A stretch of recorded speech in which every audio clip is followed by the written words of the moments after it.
계엄과 탄핵 정국을 거치면서 정치권에서 개헌 요구가 잇따르고 있습니다. 정치 원로와 시민단체 등도 현행 대통령제의 폐단을 줄이기 위해 분권형 대통령제로 개헌을 요구하고 있는데요. 요즘 개헌 논의에 목소리를 보태고 있는 새미래민주당 상임고문 이낙연 전 국무총리 연결해 자세한 얘기 나눠보겠습니다. 이 전 총리님 안녕하십니까? 네, 안녕하세요. 네, 12.3 비상계엄 또 탄핵 정국 거치면서 요즘 국가적으로 매우 어렵습니다. 현재 국내 상황 어떻게 보십니까? 네, 큰 위기지요. 지금 우리 경제는 1년 사이에 자영업자 100만 명이 문을 닫는 형편입니다. 네.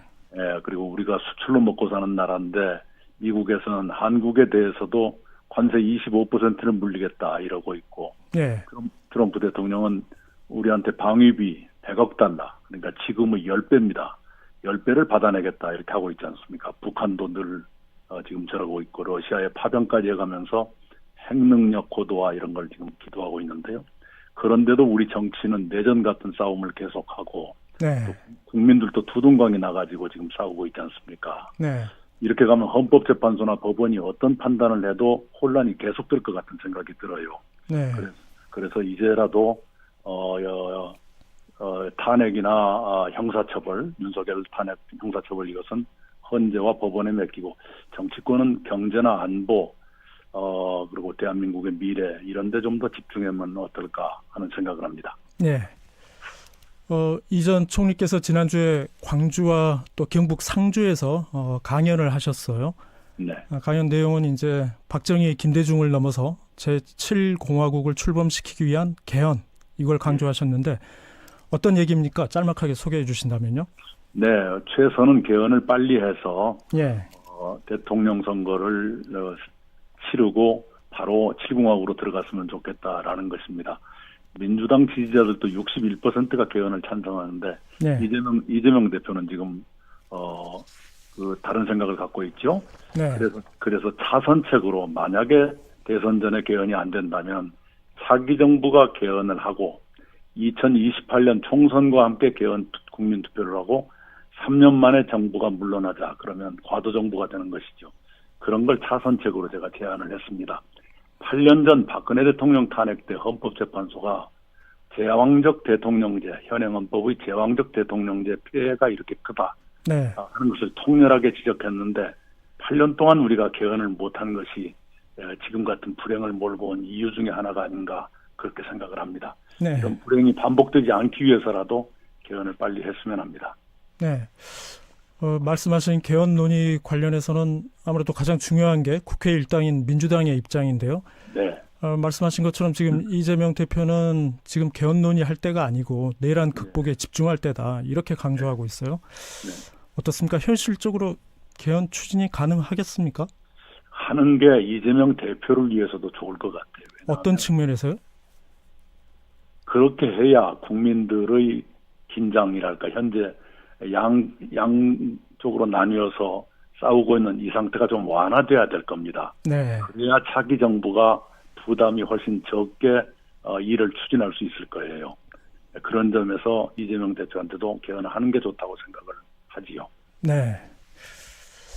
이번엔 민주당 얘기해 보겠습니다. 현재 민주당 모습 어떻게 보십니까? 수십 년 동안 민주당은 당내 민주주의가 활발했지요. 네. 그런데 요즘에는 당내 민주주의가 사라지고 당내에서 한 가지 목소리만 나오고 선거 때 공천도 한쪽 사람들한테만 주는 것. 이게 굉장히 안 좋은 일이라고 생각을 합니다. 김대중 대통령이 만드신 민주당은 그러지 않았지요. 그런데 민주당의 다양성과 포용성을 회복해야 국민 신뢰도 회복할 수 있다. 이렇게 생각을 하고요. 요즘에는 중요 정책이 왔다 갔다 하는데 이것도 좋은 일은 아니죠. 선거를 의식하는 건 좋은데 너무 그렇게 왔다 갔다 하면 국민이 신뢰하기 어렵죠. 최근에 나온 그 여러 여론조사 결과들 종합해 보면요. 네. 탄핵 심판에 대한 찬성 여론이 대개 60% 정도 되고 또 정권 교체 여론도 한 50% 정도 됩니다. 네. 그런데 반면에 이제 민주당에 대한 정당 지지율은 한 40%대, 또 네. 이재명 대표에 대한 대선 주자 지지율은 30% 중반대. 네. 이렇게 차이가 있어요. 왜 이런 차이가 난다고 보십니까? 그러니까 현실을 국민들이 걱정스럽게 보고 계신다는 뜻이겠죠.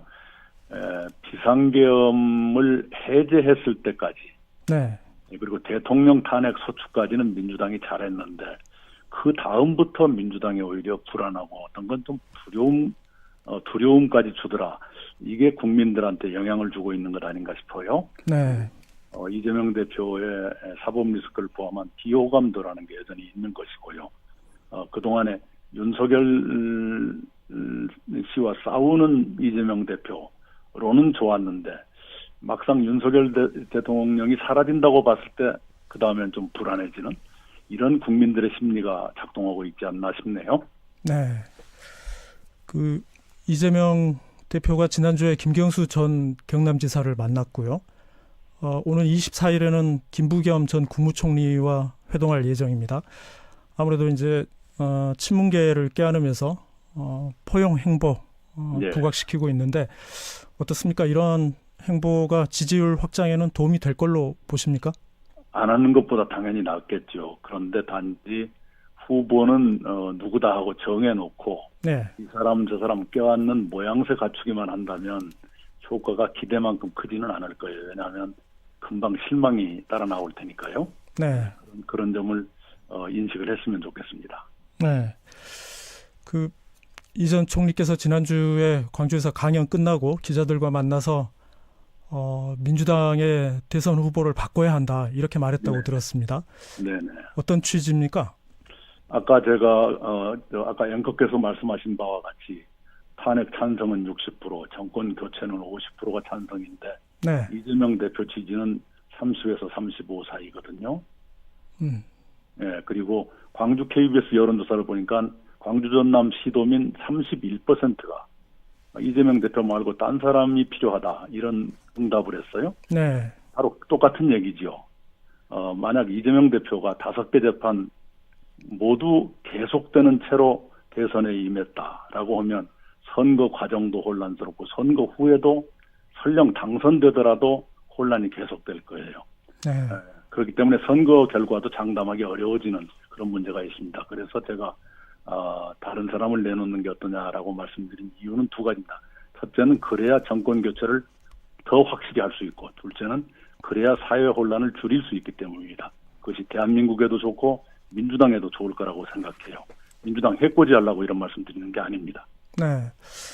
그 말씀 하신 뒤에 민주당 전남도당이 성명을 냈습니다. 그날 그 이전 총리 말씀이 그 호남의 민주 세력을 분열시키는 책동이다. 상당히 거친 수준의 얘기를 했는데 예. 그런 성명 내용에 대해서는 어떻게 보십니까? 네, 거듭 말씀드리지만 그게 민주당한테 도움이 되고 정권 교체를 확실히 하는 방법일 거예요. 만약 그런 식이라면 그 이재명 대표 대안이 필요하다는 광주 전남 31%가 모두 나쁜 사람들입니까? 그건 아니지 않습니까? 네. 그게 좋을 거예요. 그리고 이런저런 말씀을 했던데 사람들은 자기식으로 세상을 보는 거니까요. 제가 이러쿵저러쿵 대꾸 않겠습니다. 네. 이번에 조금 전에 언급하셨던 여론조사 얘기해 보겠습니다. 네, 저희 네. KBS 광주 총국이 최근에 갤럽에 의뢰해서 광주 전남 시도민 1,600여 명 대상으로 여론조사를 진행했는데요. 범진보 진영에서는 이재명 민주당 대표가 60%를 1위를 했고 예. 이전 총리께서 8%로 최근에 김동연 경기지사보다도 더 높은 지지율이 나왔습니다. 자세한 내용은 이제 중앙선거 여론조사 심의위원회 홈페이지에서 확인할 수 있는데요. 어떻습니까? 아직 명확하게 대선 출마에 대한 입장을 밝히기도 전인데 광주 전남에서 8% 지지율이 나온 이유 어떻게 보십니까?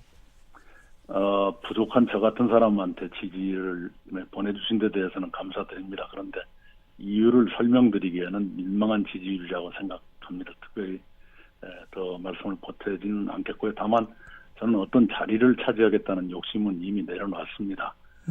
제가 수십 년 동안 국가와 국민으로부터 큰 은혜를 받았기 때문에 그 빚을 갚아야겠다. 더구나 지금같이 국가가 위기에 처했을 때는 저 같은 사람이라도 나서서 조언을 해드리는 것이 저의 도리이겠다. 이런 생각뿐입니다. 네. 뭐 자리 차지 욕심이 없다고 하셨습니다만 윤석열 대통령 지금 탄핵 심판 변론이 지금 마무리 절차로 가고 있고요. 네. 만약에 탄핵 심판 선고에서 탄핵이 인용되면 조기 대선이 치러지게 되는데 그때 이 전 총리께서는 어떤 역할 하시려고 고민 중입니까? 네, 국가를 위해서 도움이 되는 길이 뭘까? 특히 저한테 가능하고 어울리는 일이 뭘까? 이것을 골똘하게 생각하고 있습니다. 결론이 나면 국민 여러분께 즉각 보고해드리겠습니다만, 우리 국가를 위해서 필요하다면 제가 문직이라도 하겠습니다. 단도직입적으로 질문 하나 더 드리겠습니다. 대선 네. 출마도 고민 중이십니까? 그걸 포함해서요. 어느 길이 제가 할 수 있는 국가를 위한 최선인가 그런 관점에서만 생각을 하겠습니다. 네. 마지막 질문입니다. 윤석열 대통령 탄핵 심판 관련해서요. 네. 탄핵 심판이 인용될지 기각될지 어떻게 보십니까? 제가 어느 것 짐작은 하지만 말하는 건 좀 뭐한데요. 인용될 걸로 봅니다. 네. 예, 오늘 말씀은 여기까지 듣겠습니다. 고맙습니다. 네, 감사합니다. 네, 지금까지 이낙연 전 국무총리였습니다.